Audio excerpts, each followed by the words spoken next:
La humanidad ha tenido avances importantes en la ciencia moderna en los últimos 20 años, en los cuales se han llevado a cabo una variedad de actividades como investigaciones o avances tecnológicos de la última época. Muchas de estas nuevas investigaciones han tomado de inspiración al mundo natural para construir varias cosas de las que utilizamos en la vida cotidiana. Muchos de los ingenieros, arquitectos y científicos han tenido una instrumentaria la cual fue basada de acuerdo con el mundo natural. Esta inspiración no es una novedad, ya que desde la época de Leonardo da Vinci ya te había la idea de generar una máquina para hacer a los humanos volar basado en cómo aves mantienen el vuelo. Por lo que avances novedosos como agujas calcáreas basadas en el erizo de mar son biodegradables y además de eficientes. Pero eso no es lo único. Tomando en cuenta la inspiración del mundo natural, este taller se basa en una idea innovadora que todavía se encuentra en fase de investigación. Estas serían basadas en las ventosas del pulpo como una novedad evolutiva para poder aplicar en trasplantes de tejidos blandos. Para comprender cómo esto puede ser de ayuda, hay que analizar la morfología y taxonomía de los mismos pulpos. Entonces, los pulpos son animales del filo Mollusca de la clase Cefalópodos y del orden Octópoda, los cuales principalmente se caracterizan por tener 8 brazos y carecer de concha. Estos tienen unas adaptaciones en los brazos, los cuales tienen unas poderosas ventosas que le permiten adherirse a superficies o hasta agarrar objetos. Y no solo eso, también tienen algo muy especial, que son los pigmentos especializados llamados cromatóforos que le permiten cambiar de apariencia al pulpo cuando se siente en peligro o está siendo atacado. En conjunto de lo que lance tinta es un mecanismo único en el reino animal.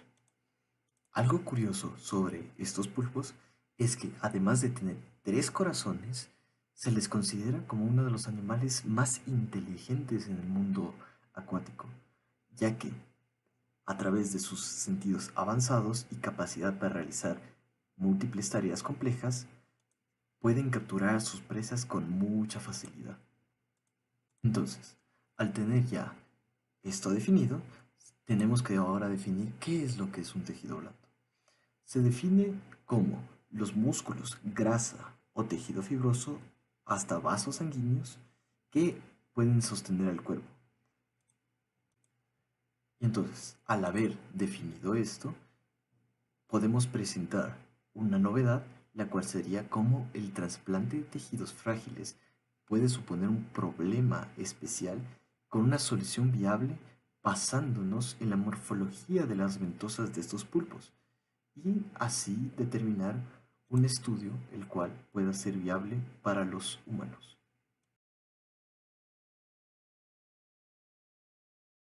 En la actualidad, gracias a los avances en tecnología médica, se han generado grandes aportes para el tratamiento de distintas condiciones, como se puede observar en las imágenes, relacionados a tejidos lesionados o enfermos, y en donde se precisa el montaje de materiales biológicos o electrónicos en el proceso de trasplantes.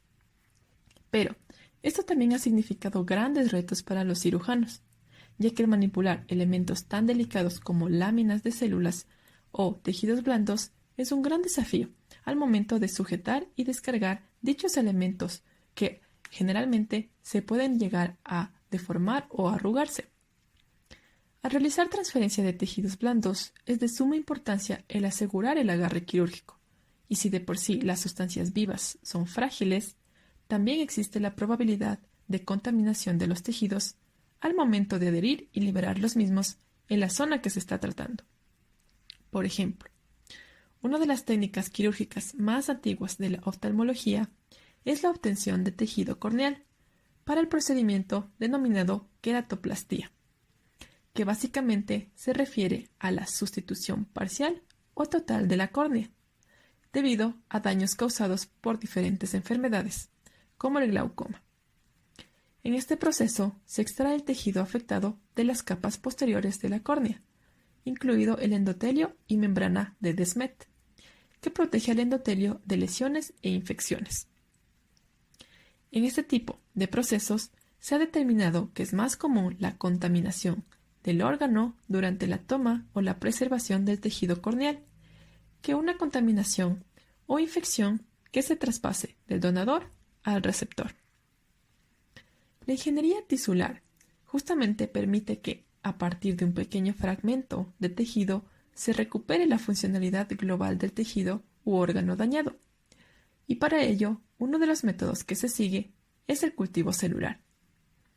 Siguiendo el ejemplo del trasplante corneal, si bien en la mayoría de los casos el origen de la córnea proviene de otro ser humano, dichos tejidos deben ser conservados a baja temperatura en medios de cultivo hasta el momento en que se necesite.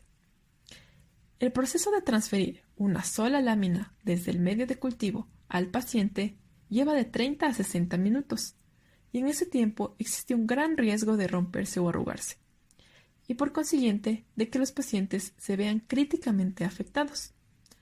Además, en la llamada queratoplastia penetrante, la fragilidad de este tejido dificulta, de cierta manera, el proceso de sutura, y el injerto puede fijarse con puntos sueltos, lo que conlleva un gran daño para el paciente. Es por eso que los científicos e investigadores médicos buscan alternativas para poder manejar esta situación y en pro de los procedimientos quirúrgicos.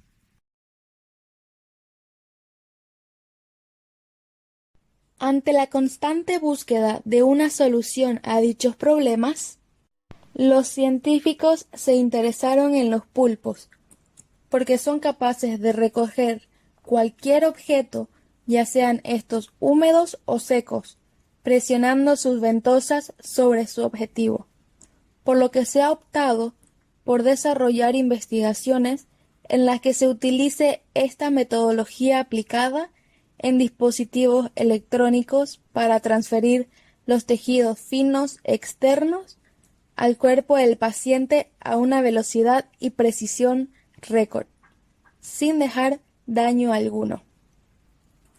Lo que los expertos están perfeccionando y estudiando más a fondo en estos momentos es el confeccionar un manipulador quirúrgico hecho con una capa de hidrogel blando sensible a la temperatura, que se une a un calentador eléctrico. Un ejemplo del uso de este dispositivo es aquel que está en la Universidad de Illinois, donde el profesor de química y biomolecular Hyun-Jong Kong afirma la efectividad de este para mejorar la seguridad y precisión del manejo de estos materiales. En sus estudios examinaron hasta qué punto la arquitectura de microcanales del gel modula la velocidad de hinchamiento volumétrico en respuesta al cambio de temperatura. Presenciaron que el gel sin microcanales exhibió un cambio volumétrico mínimo durante 10 segundos cuando se aumentó la temperatura de 25 a 40 grados Celsius. El gel con microcanales alineados anisotrópicamente redujo su volumen en un 60% en 10 segundos cuando la temperatura aumentó a 40 grados Celsius. Esta contracción provocada por el calor se atribuye a la disminución del diámetro medio de la sección transversal de los microcanales de 20 a 9 nanómetros.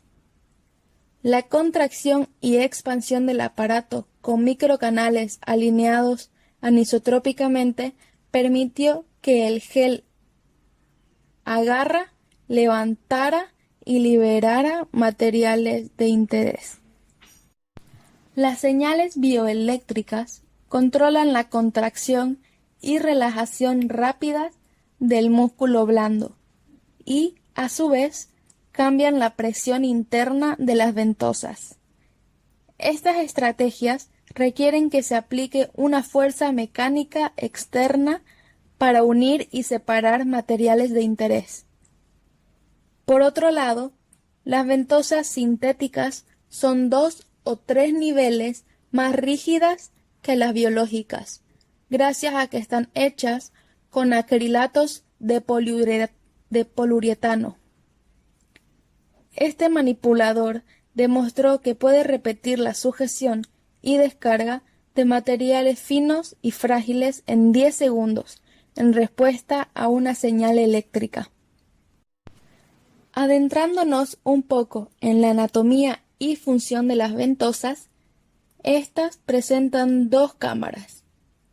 La exterior, también llamada infundíbulo, y la interior, o también acetábulo. Al fijarse en un objeto, los músculos del infundíbulo modelan el borde de la ventosa para ajustarse a la superficie de su presa. Entonces, los músculos del acetábulo se contraen, creando así una presión negativa en el interior de la ventosa con respecto a la presión del agua del exterior. Esta presión es la que genera la succión. Los expertos aprovecharon la oportunidad para integrar sensores que podrían ayudar a mejorar la adhesión y succión del nuevo dispositivo. Esto con el fin de monitorear la deformación de los objetos objetivo durante el contacto y, a su vez, ajustar la fuerza de succión a un nivel en el que los materiales conserven su integridad estructural y funcionalidad. En conclusión, este aparato o hidrogel fue un gran avance, ya que permitió hacer el traslado de estos tejidos extremadamente frágiles y sin ningún tipo de daño, con lo que no solo facilitó su uso, sino también su manipulación y el tiempo que necesitaba para eso, ya que al ser más manipulable, esto permite agilizar su uso. Un método que sirve para trasplantar de manera atraumática láminas de células madre generadas ex vivo, ya que podría simplificar las técnicas de la quirúrgica y ampliar el acceso a los trasplantes de células madres del epitelio corneal, y quizá tendría aplicaciones muy útiles en los tratamientos ya sea de lesiones epiteliales corneales, deficiencias presentes en las células madres, defectos epiteliales persistentes, úlceras corneales que no se cicatrizan y heridas causadas por explosiones.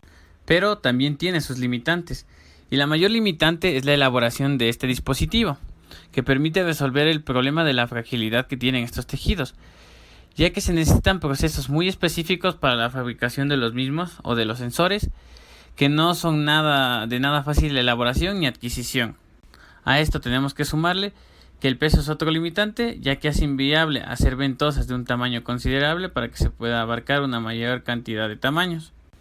Otro limitante es la elaboración del gel con microcanales, debido a que se necesita un equipo demasiado específico, ya que la elaboración de este producto es un proceso muy complejo, que además en sí el propio gel sin microondas ya tiene sus limitaciones, como la liberación de agua, que la hace de una manera muy lenta, y la absorción que tiene es muy limitada, con lo que solo deja como opción el gel de microcanales, que tiene una liberación de agua muchísimo más rápido y su espectro de absorción es mucho más amplio.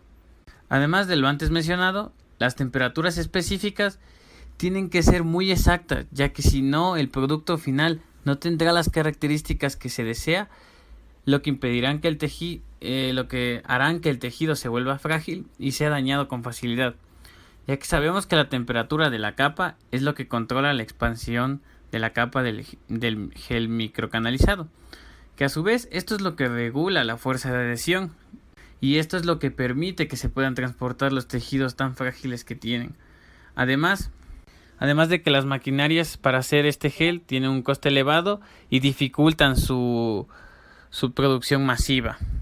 Podemos decir entonces que esta tecnología es una opción muy viable para ya sea realizar procesos regenerativos y de trasplante de tejidos blandos. Sin embargo, el proceso de elaboración del mismo dispositivo o microgel requiere un proceso muy regulado y específico. Esto para que el proyecto sea viable con lo que se considera que faltan aún más avances tecnológicos para que esta tecnología pueda ser llevada a cabo de una manera masiva La humanidad y ha sobre tenido todo que avances sea muchísimo importantes en la más ciencia viable y moderna accesible en los para todo últimos tipo de 20 años, personas. en los cuales se han llevado a cabo una